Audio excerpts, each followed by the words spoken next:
మన ప్రభువైన యేసుక్రీస్తు వారి శ్రేష్టమైన నామములో ఈ ఉదయకాల సమయంలో మీ అందరికీ హృదయపూర్వకమైన వందనాలు తెలియజేస్తూ ఉన్నాను.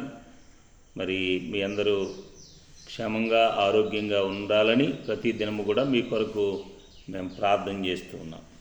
ప్రియమైన దేవుని బిడ్డారా, ఈ ఉదయకాలం కూడా ఒక వాక్యాన్ని మనం చదువుకుని కొద్ది నిమిషాలు వాక్య ధ్యానం చేసుకుని మనం ప్రార్థన చేసుకుందాం. యెషయా గ్రంథం 1వ అధ్యాయము 19వ వాక్యాన్ని మనం చదువుకుందాం. మీరు సమ్మతించి నా మాటను వినిన యెడల మీరు భూమి యొక్క మంచి పదార్థములను అనుభవించదు.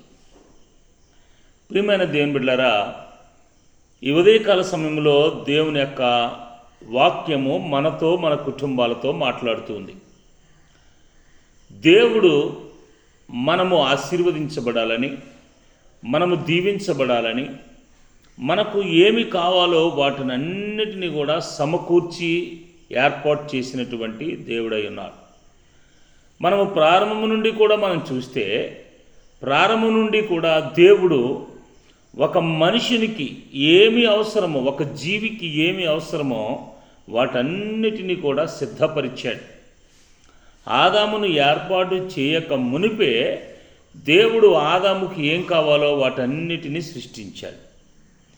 అలాగే ప్రతి ప్రాణికి, ప్రతి జీవరాశికి ఏమి కావాలో వాటన్నిటినీ సిద్ధపరిచాడు.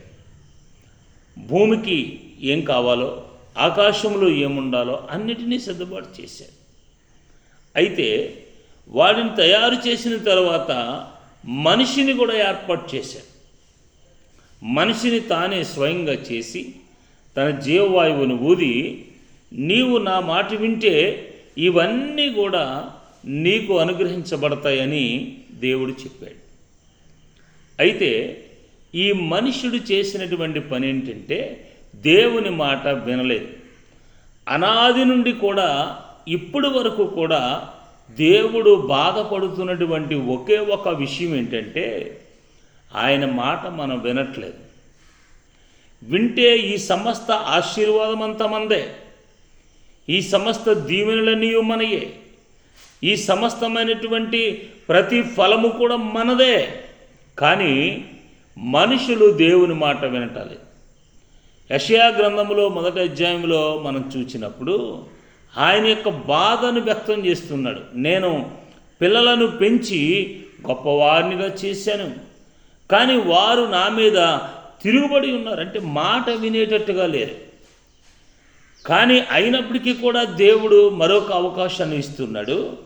మీరు గనుక సమ్మతించి, నా మాటను సమ్మతించి, నా మాటకు మీరు చెవియొగ్గి, నా మాటను మీరు జ్ఞాపకం చేసుకుని, నా మాటను మీరు అంగీకరిస్తే మీకు భూమిలో ఉండేటువంటి భూమి యొక్క మంచి పదార్థములన్నిటినీ కూడా మీరు అనుభవించేటట్టుగా చేస్తాను.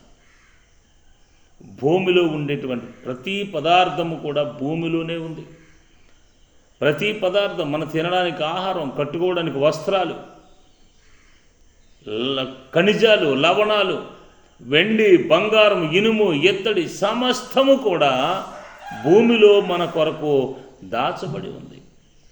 మనము దేవుని మాట వింటే ఈ భూమిలో ఉండేటువంటి ప్రతి విధమైనటువంటి అవసరాన్ని లేదా అవకాశాన్ని అనుభవించేటువంటి స్థితిని, ఈ పదార్థాలను మనం వాడుకునే పరిస్థితిని దేవుడు మనకు అనుగ్రహిస్తాడు. అనుగ్రహించి మనల్ని ఏం చేస్తానంటున్నాడంటే ఆశీర్వదిస్తాడు. మీరు సమ్మతించిన మాట వినండి. అయ్యో, నా తండ్రి చెబుతున్న మాట నేను వింటే నాకు ఆశీర్వాదం అని నువ్వు అనుకుంటే నీ జీవితంలో గొప్ప మేలు నువ్వు చూస్తావు.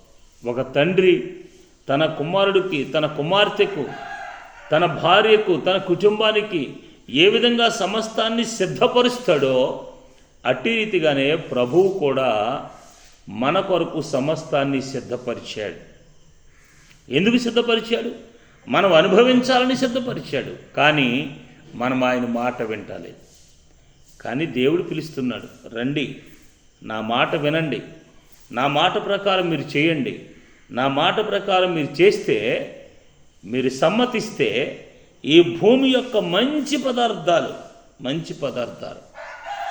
చెడ్డ పదార్థాలు ఉన్నాయి, మంచి పదార్థాలు ఉన్నాయి. కానీ చెడ్డ పదార్థాలు కాదు, మీరు మంచి పదార్థాలను అనుభవిస్తారు. ఈ రోజున నీవు ఆశీర్వాదం లేదని, ఈరోజు నీవు దీవెన లేదని, ఈరోజు నువ్వు ఆరోగ్యం లేదని, ఈరోజు శాంతి సమాధానం లేదని నలిగిపోతూ కృంగిపోతూ వేదన పొందుతున్నావేమో, దేవుని మాట విను. దేవుని మాటకు సమ్మతించు. దేవుని మాటకు సమ్మతిస్తే నీ జీవితంలో గొప్ప మేలు చూస్తావు, గొప్ప ఆశీర్వాదాన్ని పొందుతావు. నీవే కాదు, నీవు నీ కుటుంబము కూడా దేవుడు ఉన్నతంగా ఆశీర్వాదకరంగా చేస్తాడు. కనుక ప్రియమైన దేవుని బిడ్డలారా, ఈ ఉదయకాలం దేవుని మాట వింటున్నటువంటి మీరు దేవుని మాటకు సమ్మతిస్తారా? దేవుని మాటకు లోబడతారా?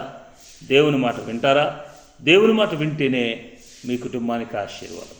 కనుక ఈ ఉదయకాల సమయంలో ఎక్కువ సమయాన్ని చెప్పడానికి వీలు లేదు కనుక ఈ మాటతో నేను ముగిస్తున్నాను. దేవుని మాట వినండి, దేవుని మాట సమ్మతించండి, మీ జీవితంలో గొప్ప మేలు చూస్తారు. అట్టి కృప పరిశుద్ధాత్మ దేవుడు మీకు అనుగ్రహించునుగాక. ఆమేన్. పరిశుద్ధుడైన తండ్రి, ఈ కుటుంబాన్ని దీవించండి, ఆశీర్వదించండి. ఎవరైతే ఈ మాట వింటున్నారో వారి జీవితంలో మంచి పదార్థాలు అనుభవించేటువంటి కృప ఈ బిడలకు మీరు దయచేసి మహిమను పొంది దీవించమని యేసు నామమున అడిగి ప్రార్థించి స్తుతించి వేడుకుంటున్నాం తండ్రి. ఆమేన్. ప్రియమైన దేవుని బిడ్డలారా, ఈ ఉదయకాల సమయంలో మరి మీరందరూ దేవుని మాటలు వింటూ ఉన్నారు. మీరు వింటమే కాదు, మీకు తెలిసిన వారికి కూడా తెలియచేయండి. మా యొక్క ఈ యూట్యూబ్ ఛానల్ను సబ్స్క్రైబ్ చేయండి, లైక్ చేయండి, షేర్ చేయండి. అనేక మందికి ఈ దేవుని వాక్యాన్ని పంచండి. మీరు అనేకమైన విషయాలు షేర్ చేస్తూ ఉంటారు కదా, వాటిని కాదు, దేవుని వాక్యాన్ని షేర్ చేయండి. ఒక కుటుంబానికి ఆశీర్వాదకరంగా మీరు కూడా ఉంటారు. అట్టి కృప దేవుడు మీకు అనుగ్రహించునుగాక. God bless you. Praise lord.